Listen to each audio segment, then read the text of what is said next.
өзін өзі басқару ұйымының президентіне сайлау өтеді дегенді естігеннен бастап мен қатты ойға баттым. Мен өзімді осы лауазымда елестеттім.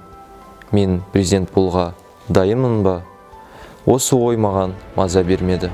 Күнде оянғанда мен тек осы оймен тұратынмын. Таңертеңгілік жүгіруге шыққанда да тек осы ой болды.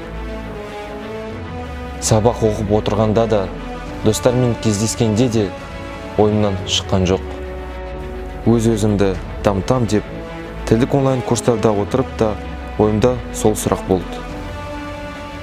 Тіпті бос уақытымды өнерге арнап, сурет салғанда да ойымда тек осы сұрақ тұрды. Мен өзін-өзі басқару ұйымының президенті болуға дайынмын ба? Уақыт өте келе мені мазалған сұрақтың жауабын таптым. Мен дайынмын.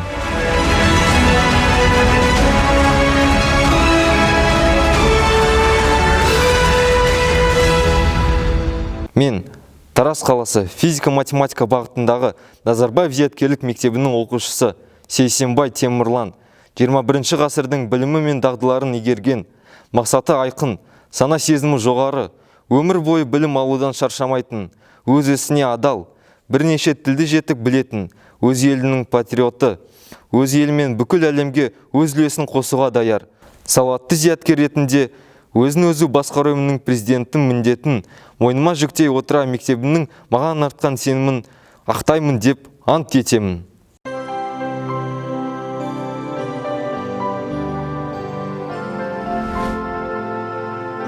Өзін өзі басқару ұйымының мүшелерімен таныс болыңыздар.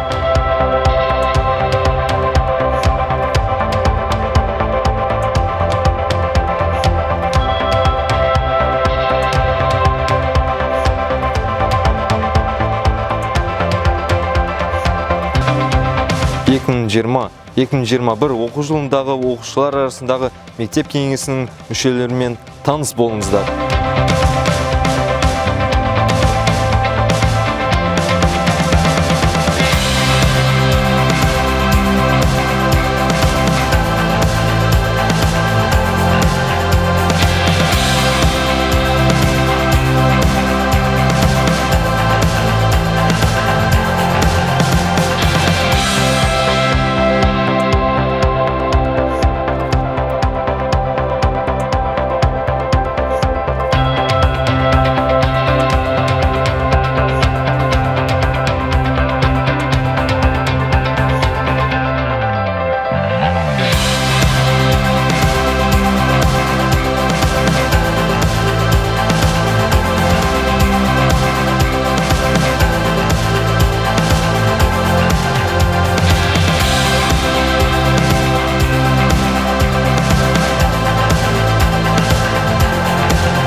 Осындай топпен біз өз жұмысымызды бастаймыз. Биылғы жыл жемісті әрі қызықты болады деген сенімдемін. Бәріңізге сәттілік!